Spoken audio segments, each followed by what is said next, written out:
los otros modales, de ese correr los límites de lo posible, de lo que se podía decir, de lo que se podía hacer. Era una profunda revolucionaria. Evere Bonafini, presente, ahora y siempre. Radio Caput. Eve le dio mucho amor a Radio Caput. Esas cosas. Radiocaput.com. Estás conectado. Estás en Caput. Leo Greco con K. Por Radio Caput. El matrimonio entre Anna Magdalena Wilken y Johannes Sebastian Bach se celebró por amor. El príncipe Leopoldo les dio permiso para casarse en su propio alojamiento el 3 de diciembre de 1721. Pero ¿por qué afirmo de que era un matrimonio que se quería? Porque es poco probable que una mujer en la veintena, 16 años más joven que su marido, con un trabajo propio y un sueldo que la independizaba económicamente, era música, se casase con un viudo con varios hijos por cualquier otro motivo que no fuese ese. Y buena prueba de eso fueron los 13 hijos que ella también le dio a Bach y los muchos manuscritos de notas que dejó, lo que demuestra que se interesaba profundamente por su marido. Johannes Sebastian, por su parte, le dedicó un par de cuadernos de música. Y gracias a esto, Ana se animó a componer obras de música, aunque no muy conocidas posteriormente. Bach estuvo muy enamorado de ella. El matrimonio Bach fue uno de los pocos de los cuales ambos cónyuges, marido y mujer, trabajaban en lo que les gustaba y para lo cual estaban dotados. Cobraban su propio sueldo y eran reconocidos por lo que valían. Ana Magdalena ayudó regularmente al compositor a transcribir su música. En 1750 fallece Johannes Sebastian Bach, y al morir sin testamento solo le correspondió un tercio de sus posesiones, quedando el resto para sus hijos. Los ahorros de Bach equivalían al sueldo de un año, con lo cual tenía que pagar el entierro y sobrevivir como pudiera. No pudo pagar una lápida ni una cruz, aunque encargó para su esposo un ataúd de encina, el mejor regalo que pudo hacerle, escatimando dinero de sus exiguos ahorros. Después del entierro prácticamente se quedó sin recursos. Al final de sus días dependía exclusivamente de los donativos de los vecinos y ciudadanos. Era una receptora de limosnas. De las composiciones que Johannes Sebastian Bach le dedicó a su esposa, vamos a extraer un par en versiones muy diferentes a las que escribió Johannes Sebastian para clave. Ahora es la Orquesta de Filadelfia bajo la dirección de Eugene Ormandy.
En el amor en la música, hoy nos dedicamos al amor entre Johannes Sebastian y Anna Magdalena Bach.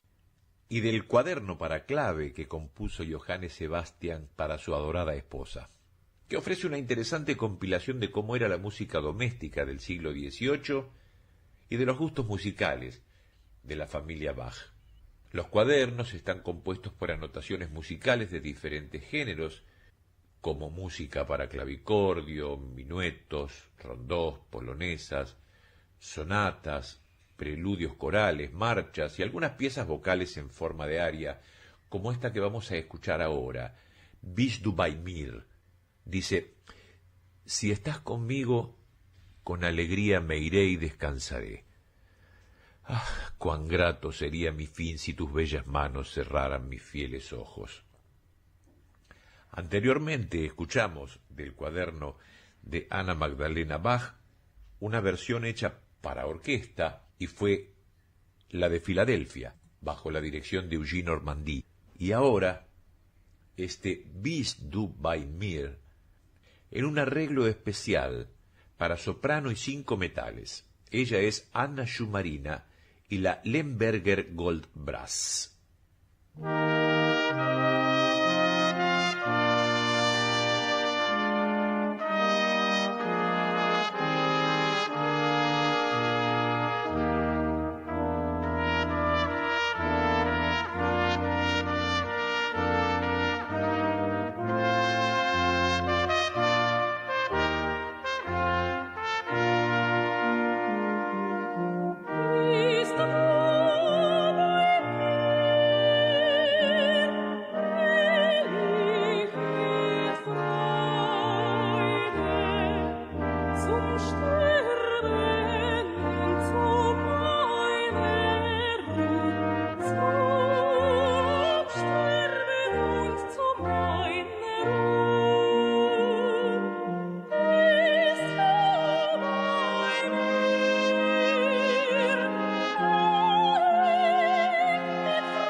Bist du bei mir, del cuaderno para Anna Magdalena Bach de Johannes Sebastian Bach, su adorado esposo, en un arreglo especial para soprano y metales.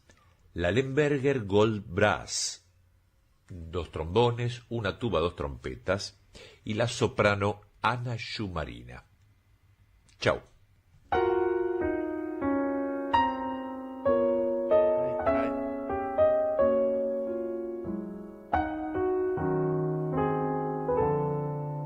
El amor en la música. Un microprograma de Leonardo Greco.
Leonardo Bill Evans. Volvemos a recordar por qué hoy estamos recordando a uno de los más grandes pianistas de jazz. En ese momento estábamos escuchando el solo de Eddie Gómez.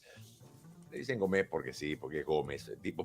Le cambiaron Sí, la acentuación. claro. Bueno, Bill Evans. Lo recordamos porque un día como hoy, es decir, un 16 de agosto, pero de 1929, nace Bill Evans en Playfield, Nueva Jersey. Nace uno de los más grandes pianistas de jazz de la historia. Él integró el combo histórico del King of Blue de Miles Davis y luego lideró un trío. Dejó una amplia discografía que estamos escuchando y en el año 1980 murió en Nueva York. Sí, con excesos. Le pasó a Bill Evans y lo lamentamos muchos que lo seguíamos y lo que tratábamos de copiar. Llegábamos hasta 2 compases nada más. Es un hombre de los blancos, el que ha quedado en la historia del piano del jazz en el lugar más alto de los blancos. Pero hay más. Hay más, hay más, pero muy musical sí, hoy. de todo. Esta viene del lado del cine. ¿Por qué? Porque hoy cumple años James Cameron. 1954 nació. Vino hace poco acá a ver algunas cosas, inclusive participó de una protesta que le fueron a decir a él, sí. che, arreglame este asunto en una provincia, no me acuerdo por qué. En 1994 estrenó Mentiras Verdaderas y 3 años después vino el éxito de Titanic. Sí, claro. Titanic. Claro. Así que ganó 11 Oscars y fue la película más taquillera de toda la Terminator. historia. No, y en 2009 Avatar. Claro. Avatar revolucionó por completo el cine. Hoy cumpleaños Madonna, 1958. Viste, yo soy un mes más grande, exactamente un mes más grande. Michael Jackson, Madonna y yo somos coetáneos. Sí, una de las figuras centrales de la música en los años 80, así que bueno, también cumpleaños. A ver, ¿qué más te cuento? 1977 muere Elvis Presley, fallece a los 42 años en Memphis. Todos gigantes. De la música, sí. Todos gigantes, efemérides. Sí, claro. Pero qué bárbaro. Bueno, las efemérides de hoy son musicales, pero hay otras cosas que han sucedido en un día como hoy. ¿Alguna que merezca la pena mencionarlas acá? Mire, Aretha Franklin fallece a los 76 años, y así muchas. Sí, y cerramos diciendo que hoy es el Día Mundial de la Esquizofrenia para concientizar sobre esta enfermedad. Muy bien, hay muchas películas que muestran esto. Una de ellas era Una mente brillante. Exacto. Sí.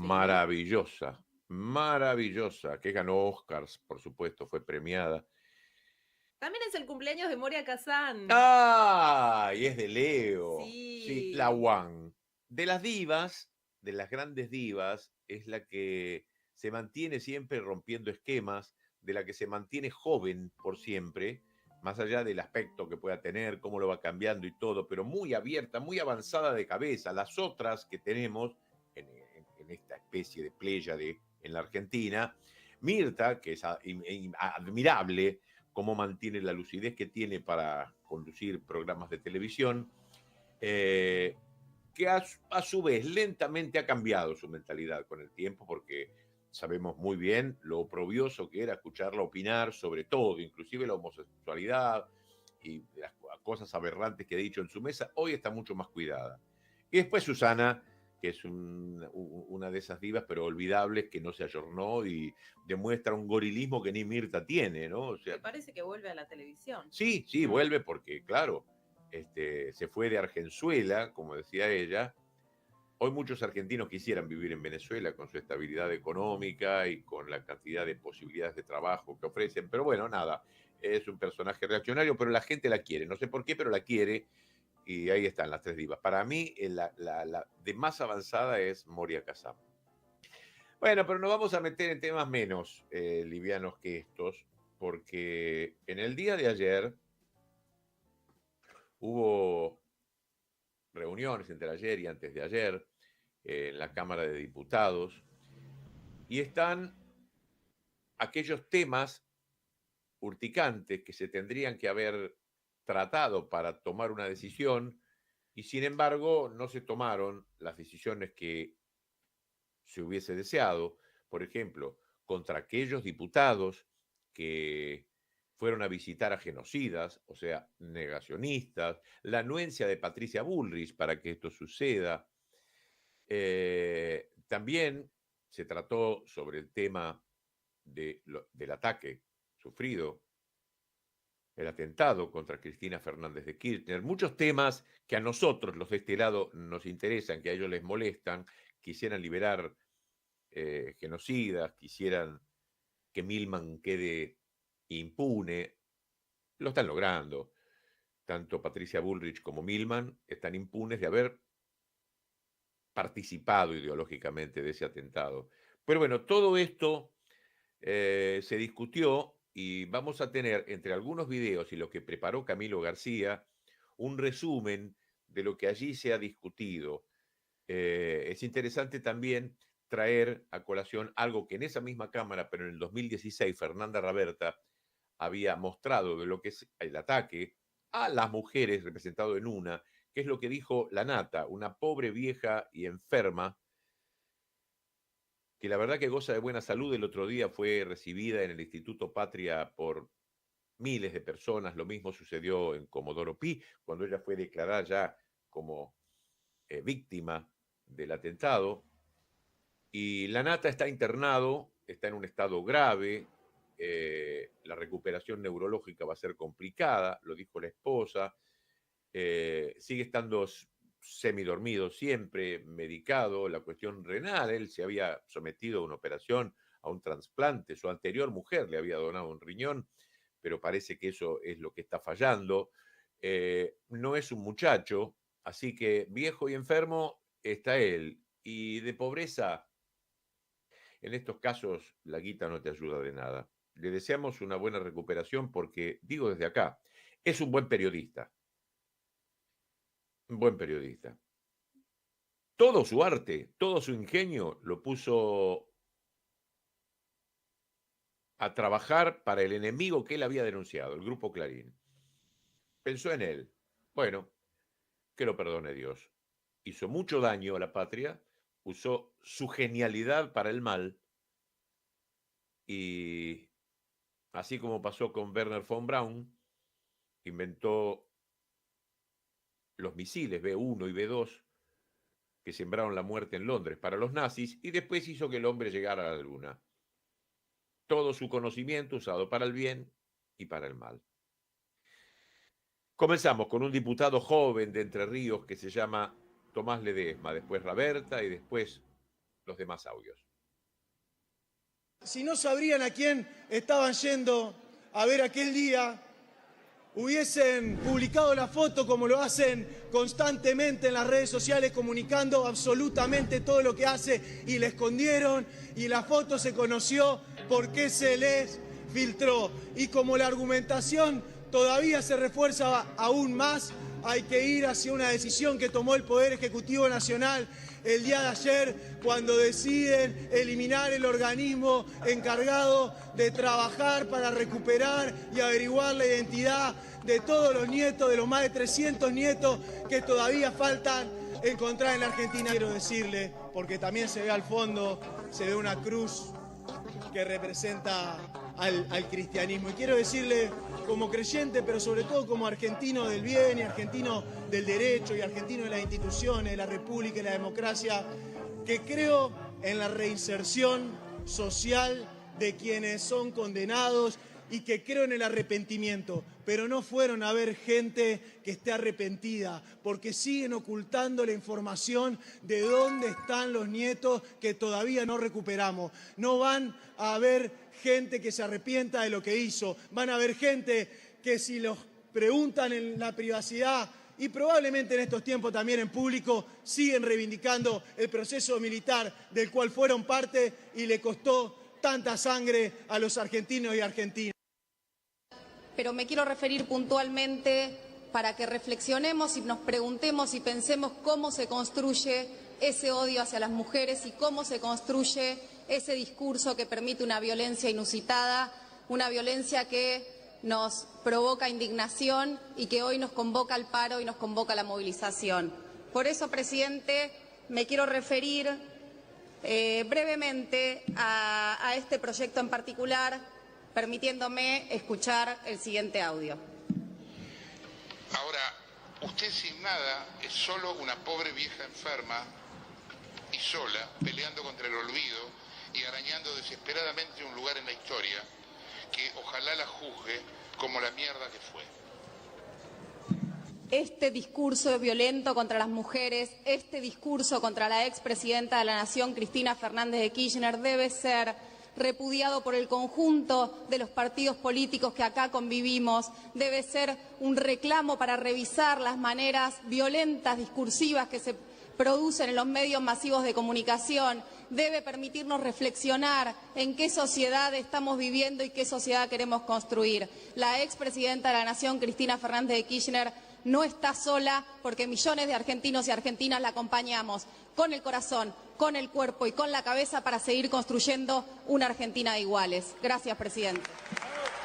Estoy haciendo una cuestión de privilegio, no me puede interrumpir. No hay mala voluntad bajo ningún punto de vista. Le pido por favor, diputado, estoy hablando yo, diputado. Diputado, le pido, estoy hablando yo. Le pido por favor, diputado, estoy hablando yo. El artículo 128 del reglamento dice que las cuestiones a las que se refiere el inciso 6 del artículo 127, o sea, las cuestiones del privilegio, son previas a cualquier otro asunto. Y lo podría seguir leyendo. Pero además, ¿saben qué? ¿Saben qué? El diputado Tognoli, que estaba pidiendo una cuestión de privilegio por la visita que ustedes le hicieron a los represores, a los genocidas, además de ser un militante político, es un diputado que forma parte por su historia familiar de la agrupación Hijos. Los hijos que todavía quieren saber qué hizo Astiz con sus papás y sus mamás. Los hijos que acompañan a las abuelas en la lucha por la identidad. Los hijos que ponen en la calle la bandera de derechos humanos. Los hijos que les explican a sus hijos quiénes son esos genocidas, represores y asesinos que ustedes quieren liberar con un plan de impunidad. Entonces me da vergüenza formar parte de esta Cámara, no por ustedes, que son lo que son, sino por las complicidades de aquellos que se dicen republicanos, de aquellos que defendieron la vida sobre la muerte y de aquellos que hoy miran para abajo. ¿Por qué no pueden sostener la mirada, de cercenar la palabra en esta casa de la democracia? Tiene la palabra la diputada Vanessa Raquel Siley. Voy a realizar una cuestión de privilegio contra la actual ministra de Seguridad, Patricia Bullrich, por su accionar, por su conducta en el marco de la trama de impunidad que rodea el intento de magnicidio de la entonces vicepresidenta de la Nación, Cristina Fernández de Kirchner, 2 veces presidenta de la República Argentina. Y esto lo hago no por una ofensa ni de mi sector político ni de mi persona, sino por una ofensa a los marcos democráticos que deben rodear las conductas de todo político en la Argentina, de toda persona que se diga o se quiera y se pretenda decir representante del pueblo. Miren, en esta trama de impunidad tenemos acontecimientos que configuran un antes del atentado, el atentado en sí mismo y conductas determinantes de esta persona después de ese intento de magnicidio. Acá, Patricia Carroll, Milei Carroll, esta persona que se la ve acá, es quien, Sabac Montiel, el hoy uno de los pocos autores materiales que está preso en el único juicio que se persigue, como se dice en la jerga judicial, a los perejiles, es decir, al último eslabón de la cadena, a los que ejecutaron la orden del plan de matar a Cristina, dijo que esta persona es la que la tenía que defender. Sabac Montiel lo dijo en el marco del juicio. Asimismo, Revolución Federal, guillotinas, Jonathan Morel, Leonardo Sosa, 9 de julio del 22. Otra, digamos, clima de odio. Este es el caldo de cultivo que se genera años previos y días previos al intento de magnicidio. Marcha en la cual secuaces de Bullrich, como el diputado Milman, asistieron. Acá también está la foto. Bullrich y sus secuaces siempre estuvieron allí. Y hablando de Milman, que está acá sentado, a mí se me hela la sangre, presidente. Le digo la verdad, que haya dicho 2 días antes del intento de magnicidio, cuando la maten voy a estar en la costa, y el día que la intentaron matar estaba efectivamente en la costa, y que después fue a las oficinas de Bullrich, a este instituto, a borrar su celular y el de sus 2 secretarias, y esto no lo digo yo, lo dijo una de las secretarias del diputado Milman. Este señor, Jorge Teodoro, es el que borró los celulares, miembro de la Fundación de Bullrich y hoy designado como director de tecnología en el Ministerio de Seguridad de Bullrich. Esta trama de odio sigue y sigue y sigue. Miren, escraches a legisladores, escraches a Grabois, digamos, y todos estos escraches con una virulencia de odio que lleva a la muerte. Vamos Bullrich, finalizando, diputada, por favor. Sí, presidente, entiéndame la gravedad del asunto y permítame. Pero es igual culminar. para todo, diputada, por favor. El día del atentado, Bullrich, además, nunca lo repudió. Y en esta Cámara, lo recuerdo perfectamente, el día que se hizo un repudio, fue el PRO el que solicitó, PRO cuya presidenta era Bullrich, ya no lo es, porque también es una característica de la ideóloga del odio. Se pasa de partido en partido, en partido, en partido, porque no tiene una convicción política, sino lo que tiene es una intención deliberada de estar del lado de la muerte. La cuestión de privilegio que voy a plantear es contra Gerardo Milman. Jerry, le decían sus secretarias, ¿no? 50 tenía, creo. Un montón. Y todas secretarias. Bueno, muchos nos preguntamos qué hace Jerry sentado acá con nosotros. Digo Jerry porque tenían un nivel de confianza que hizo que una de ellas incluso declare y diga y hable de él como Jerry. ¿Qué hace acá Milman sentado con nosotros cuando hay una cantidad de pruebas suficientes para considerarlo uno de los autores intelectuales del atentado contra Cristina Fernández de Kirchner, 2 veces presidenta y vicepresidenta? Tanto que se rasgan las vestiduras, ahí tienen uno de los posibles, junto a Patricia Bullrich, ideólogos del atentado contra la expresidenta. Así impávido, como está ahí sentadito, no se le mueve un pelo. Garganta con arena, garganta con arena, garganta con arena. Vergüenza ser mujer y funcionario de un gobierno de Alberto Fernández le debería dar a la propinante. Vergüenza haber dejado 10.000 argentinos tirados en el mundo en la pandemia. Vergüenza ser una funcionaria que le entraban los aviones con iraníes en la Argentina. Vos tendrías que dar respuesta a la Argentina. Vos sos parte de la vergüenza del peor gobierno de la historia. Vos sos tan mala funcionaria como tu presidente. Garganta con arena, tu voz tiene la pena. Que hoy está imputado no solamente porque lo que robaron, sino también por haberle pegado a su mujer. Vos tenés que respetar lo que dice la justicia. ¿Cómo? ¿Qué decís? Les pido que no dialoguen, diputado. La verdad que escuché azorado al Ritondo gritando de una manera desaforada a la compañera Florencia. Y no le escuché con tanta vehemencia y tanto grito cuando Milei lo trató de rata y de coimeros. Tengo que creerle a Milei cuando dice que son ratas y coimeros y que por eso hoy le aprueban todo lo que pide Milei. Por eso no me banco que el Ritondo se haga el machito gritándole a una mujer acá. ¿A quién le ganaste, Ritondo? Garganta con arena, garganta con arena, garganta con arena. Nunca en la vida hablé con Benedicto, nunca hablé con nadie. ¿Qué tiene para responder de esos chats que se filtraron donde dicen que usted habría habilitado las visitas a los represores? Me enteré de la visita a la cárcel por los diarios. Me enteré por ustedes, los periodistas. Dice el padre Javier Rabasi. El diputado Beltrán Benedit habló con Patricia Bullrich para que quienes deseen sumarse al día siguiente de nuestra reunión a visitar los presos políticos que están detenidos en Campo de Mayo 6 y Marcos Paz, se les facilite el ingreso. Conociéndola, como la conozco desde que era muy joven, no, de ella no me sorprende nada. Somos el gobierno que más recursos les devolvió a todos los argentinos. Que el árbol no nos tape el bosque mientras el león nos come el hígado. Después de la devaluación y la aceleración inflacionaria, la pobreza por ingreso se aceleró.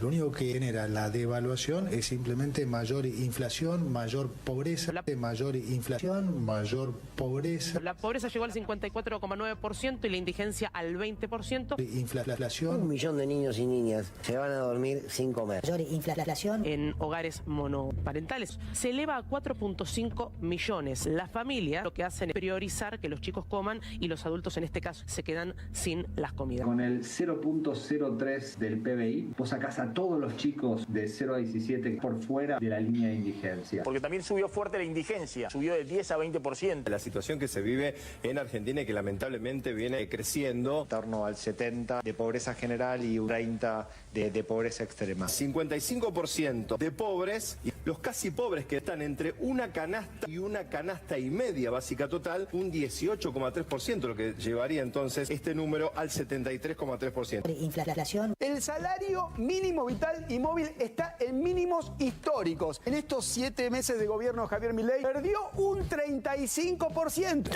El 55% de los hogares tienen ingresos per cápita menores a 198.000 pesos, una locura. Si no tuviésemos la UH tendríamos casi 10 puntos más de indigencia. Tenés 1.450.000 para ser de clase media y prácticamente un palo para no ser pobre. Argentina finalmente dejó de ser un país de clase media. La clase media es la que pasa a ser parte de la pobreza. Éramos un país de clase media, ya en el 2015 teníamos clase media y mira, así estaría la clase media en este 2024.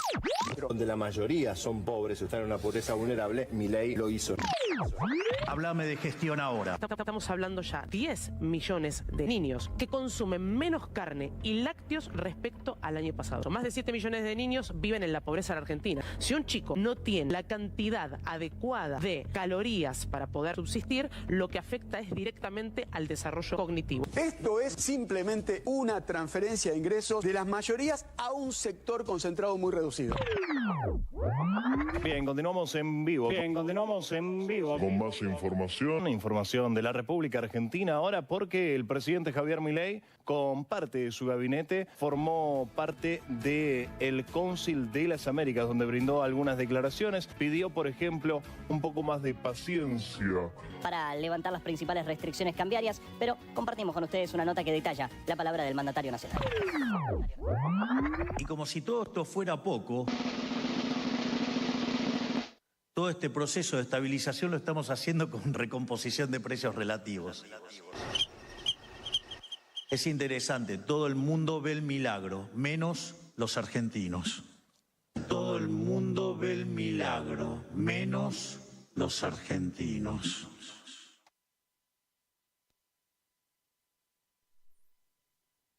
Un horror, da escalofríos escuchar esta profesionalísima compaginación que hizo Camilo García, más los testimonios que vimos antes de Fernanda Raberta, del joven diputado de Entre Ríos. Bueno, así estamos. Ya ni siquiera es la posverdad. Ya directamente hay gente que puede manifestar, como ese cura que después Francisco lo rajó de la diócesis de Zárate, que son pobres víctimas los represores, negacionistas, gente tan poco preparada como Lilia Lemoine, gente que dice que en algún momento no van a tener que comer y algo van a tener que hacer el presidente de la República, que tacha de zurdos asquerosos a tipos como Lula, como AMLO, que nos deja mal en todo el mundo, que se va paseando en nuestro avión, comiendo de nuestra comida, pagando con nuestra plata hoteles carísimos para tener reuniones que le permitan mantener vínculos, por ejemplo, con Elon Musk, que no es un hombre bueno, es un hombre simplemente millonario y que no tiene ningún problema y confiesa hacer un golpe de Estado para ayudar a que algún cipayo lo pueda realizar y quedarse con los recursos. Un hombre que no manifiesta, el presidente de la República, ningún rechazo a lo que está pasando ahora en Malvinas, con una extracción enorme de petróleo entre Israel y Gran Bretaña, teniendo una ministra que participó, como lo decían recién los diputados, de todo lo que fue el entramado para borrar el teléfono de Milman, el de ella y el de Sabaj Montiel. Una justicia donde tiene a jueces como la doctora Capuchetti, que investigó solamente a aquellos que empuñaron el arma y un par de amigos y nada más, y no investiga a los Caputo, que aparentemente le dieron el único cliente a esta gente por millones de pesos, como para que pudiera tener para guillotinas, para bolsas mortuorias en la Plaza de Mayo, para antorchas y además para tirar algunos tiritos por Recoleta. Ahora voy a ir con un testimonio que es mucho más escalofriante todavía, así que imagínense. Pero mientras tanto... Chau, red sube. ¿Qué es la red SUBE? La red SUBE, el gobierno dio de baja el beneficio de boleto integrado, es decir, si vos tomabas más de un transporte en un periodo de tiempo estipulado, cada vez pagabas menos el siguiente Yo transporte. me tomo un tren en Ezeiza, llego hasta Sí. Constitución. Como Ajá. tengo que ir a Belgrano, me tomo un subterráneo que me lleve hasta Córdoba y la 9 de julio, y de ahí me tomo, no sé, el 68 que me lleva a Belgrano. Eso se terminó. Se O sea, terminó. tengo que pagar a cada uno la tarifa que le La corresponde. tarifa completa, es decir, el 100%. El gobierno de Javier Milei confirmó que dejará de financiar a partir de septiembre el boleto integrado de la red SUBE en los colectivos que circulan exclusivamente en la provincia de Buenos Aires y en la ciudad autónoma de Buenos Aires. Una más. Yo les dije que vamos a escuchar un relato escalofriante. Con un relato de esta naturaleza,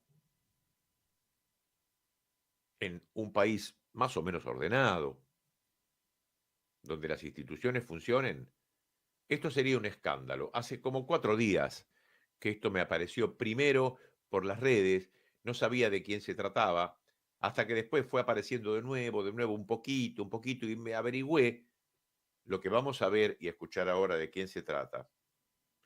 Titula una nota escrita por Gabriela Figueroa en Tiempo Argentino.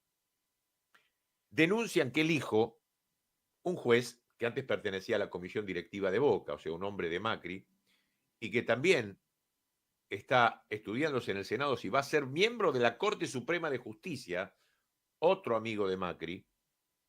Y ayer Parrilli en otra radio nos expidió sobre qué va a hacer Unión por la Patria con la designación del hijo. Denuncian que el hijo frena la causa por una red de trata liderada por Alejandro Roemers. Alejandro Roemers es de la firma Roemers de los laboratorios, un hombre multimillonario, uno de los más ricos de la Argentina, y también de un dirigente de River. Mirá si esto es un despelote o no. ¿Vos te enteraste? Y no. ¿Lo dicen en La Nación Más? No. ¿Lo dicen en C5N? Creo que no. Se ve que le gustan los pibes. Pero ahora lo va a decir una víctima, ¿eh? Se llama Roberto Mazzoni, emitió una explosiva declaración en el Senado. Hay senadores, ¿eh? Hay senadores que profesan religiones musulmanas, judías, católicas, cristianas. Y les contó que fue víctima, que denunció en 2022 y la causa no se mueve. Aseguró que Roemers prestó declaración con un DNI falso. Entre algunas cosas dice, soy víctima de una red de trata, lo tengo denunciado en la causa desde el 2022, que está en el juzgado del doctor Lijo. El fiscal es Ramiro González. Después del infierno que viví, he tomado la decisión de denunciar con lo que me costó emocionalmente y lo vamos a escuchar y lo vamos a ver ahora muy nervioso. Se puso de pie ante algunos senadores y otros que ocupaban también las butacas de esa platea, temblando. Lo vamos a escuchar temblando y lo vamos a ver temblando. Señores, esto es gravísimo. Se llama Roberto Mazzoni. Lo vamos a escuchar, dale.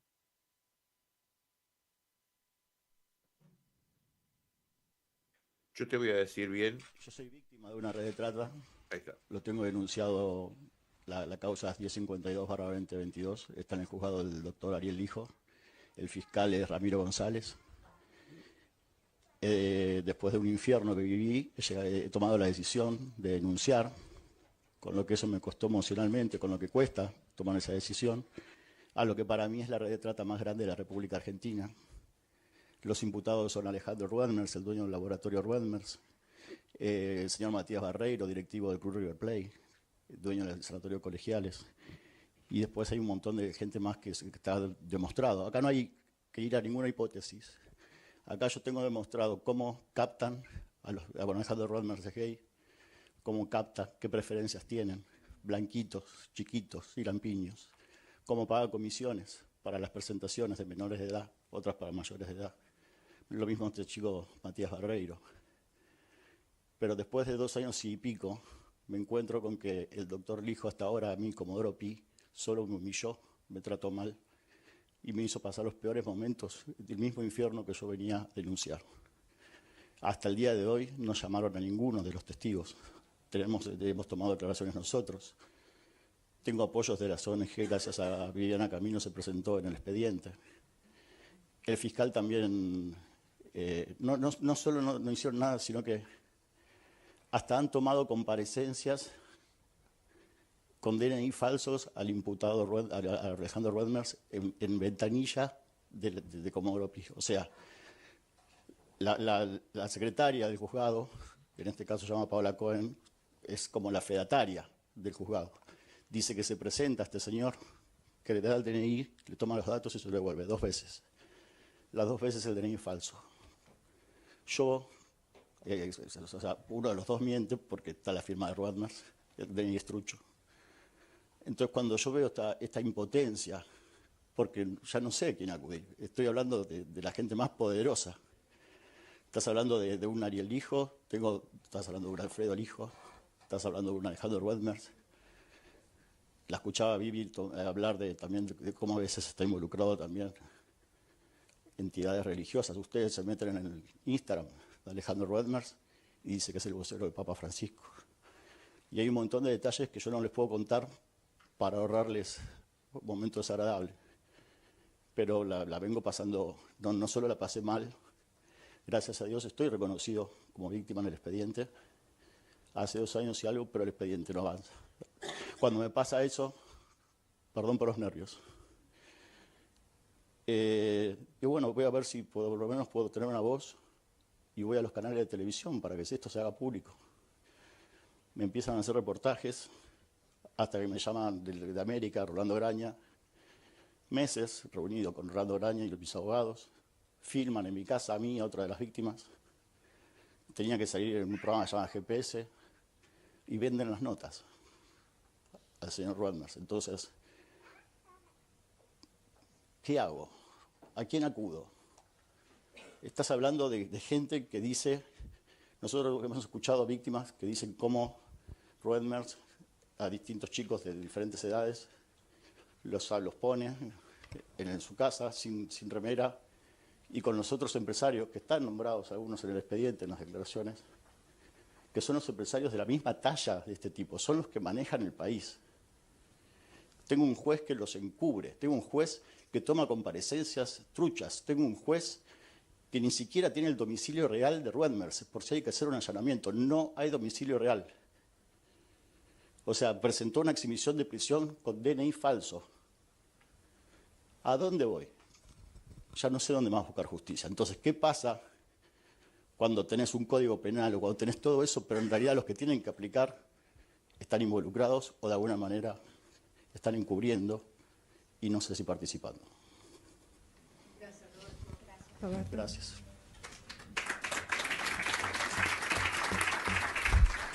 Terrible. Terrible. Y encima, cuando dice, bueno, no me queda la justicia, voy al periodismo, está denunciando a Rolando Graña, que le ha hecho notas en la casa, que tenía un montón de material, y le fue vendido a Roedmers porque tiene mucha plata. Por esas notas puede pagar 3, 4, 5, 20 millones de dólares, no tiene ningún problema. Y no sé si le ha convenido a Graña o le ha convenido a América, pero esas notas no salieron. Y acá tenías un dato periodístico muy grande para pegarle una patada en el culo a uno de los empresarios más grandes que tenemos en la Argentina, con una moral, según dice este hombre, que está por el piso. Le gustaba coger pibes, nenes, blanquitos, rubios, lampiños. Pero como tiene plata, se está salvando y va a declarar ante un juez como el hijo, que lo están queriendo poner en la Suprema Corte con un DNI falso y ni siquiera se dan cuenta de eso. Vamos. Vamos. Y a un pibe que te roba una bicicleta se puede comer la cárcel y que se lo cojan todos los presos y que los revienten y que además, como tiene 13 años, Patricia Bullrich lo quiere meter en cana. ¿Te das cuenta? ¿Te das cuenta la enorme diferencia? Nos estamos pareciendo a Estados Unidos, el peor país del planeta, en donde las cárceles están llenas de hispanos y de negros, porque la solución a todo esto es meterlos en cana. La esclavitud no se ha abolido. Las castas, como existen en la India, también existen acá. Una cosa es ser marrón acá y otra cosa es ser blanquito, y más si sos hijo de un juez. Bueno, se tendrá que ver. Aplaudo a Tiempo Argentino que tuvo la valentía de sacar esta nota y también que nos hagamos eco. Yo mañana lo paso también en la Radio de las Madres. Acá hay un hombre con nombre y apellido que es víctima, la denuncia está, la tiene un juez de la Nación, se tiene que expedir, se escuchó en el Senado. Espero no morir mañana en un accidente. O hoy, que venga la policía a buscarme por haber difundido esto. Ojo, yo temo de los Roemers. Ojo, que en las dictaduras estuvieron los empresarios. Y ellos, como los Blaquier, financiaron la plata, las balas, las coimas a los milicos para que aquellos que jodan sean matados. Esto pasó, por eso se dice que la dictadura fue cívico-eclesiástica militar.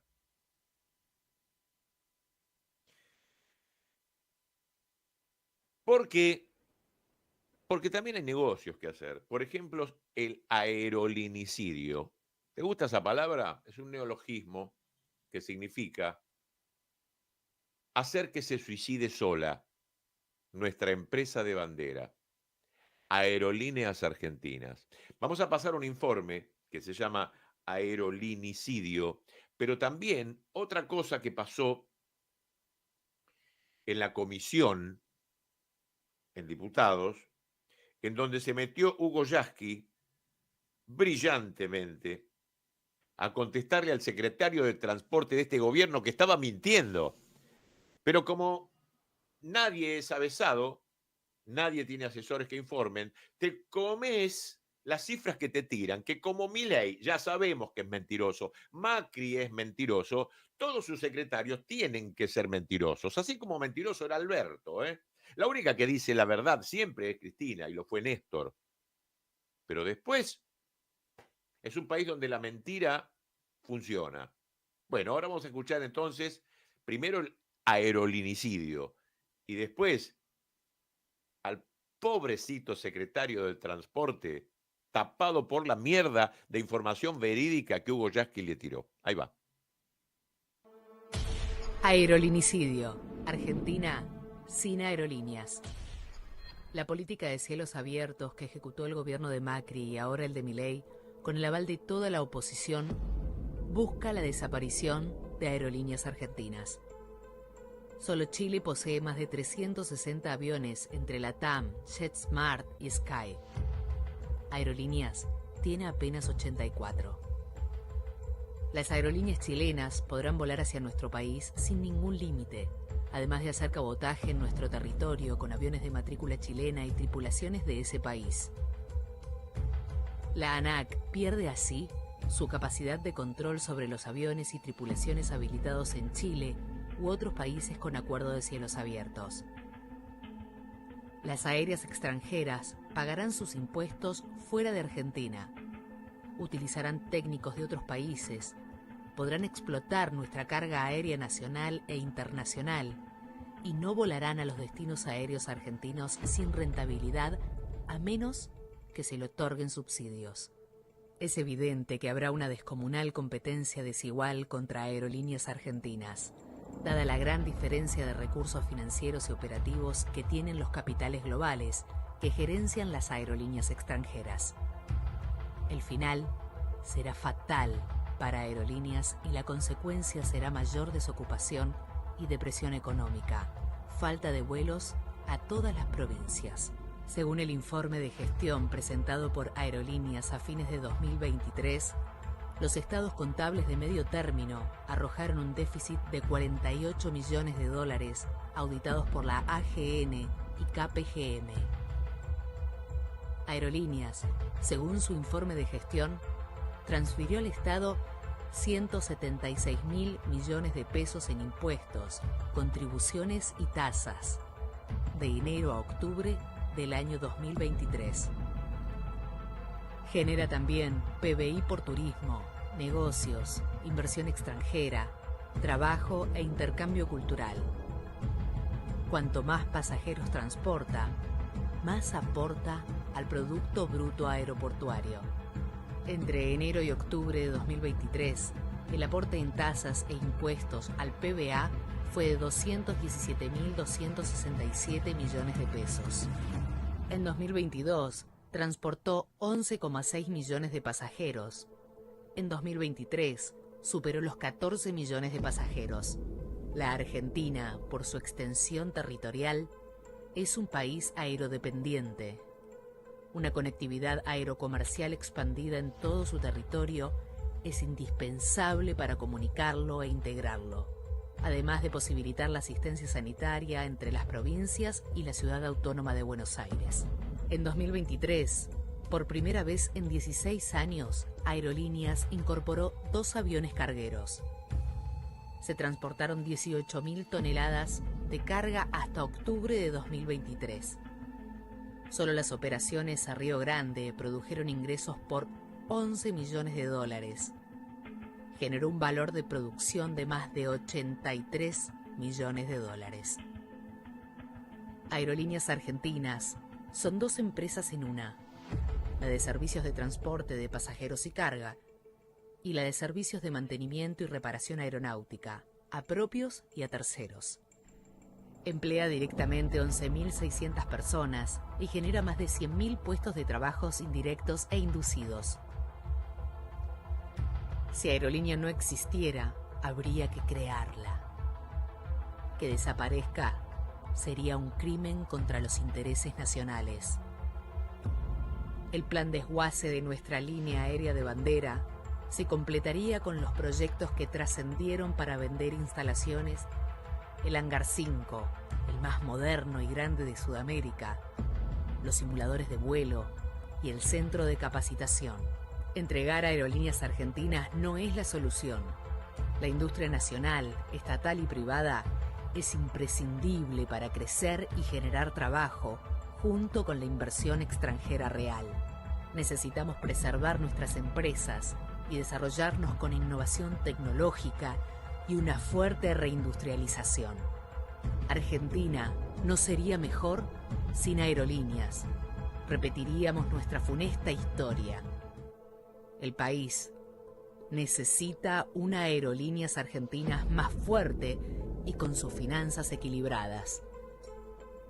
Winston Churchill, uno de los líderes admirados por el presidente Milei, una vez afirmó: el éxito no es definitivo, el fracaso no es fatal, el coraje para continuar es lo que cuenta. Algo que los trabajadores y trabajadoras de aeronáutica hemos aprendido hace mucho y siempre guía nuestro accionar.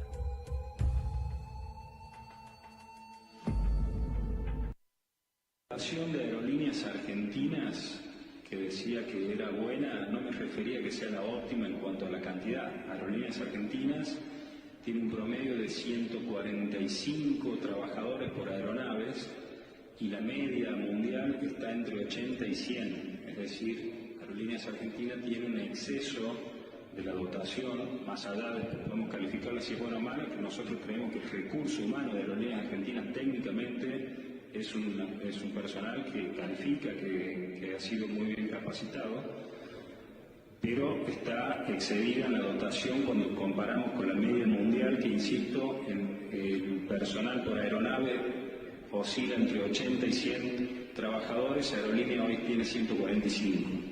La empresa Qatar Airways tiene 183 trabajadores por aeronave, Emiratos Árabes 172, Air France 143, Lufthansa 143, Aerolíneas 142, Iberia 140. Se comparaba con empresas latinoamericanas que no tienen a cargo trabajo de rampa, mantenimiento. Las que sí lo tienen están en la misma línea que Aerolíneas Argentinas.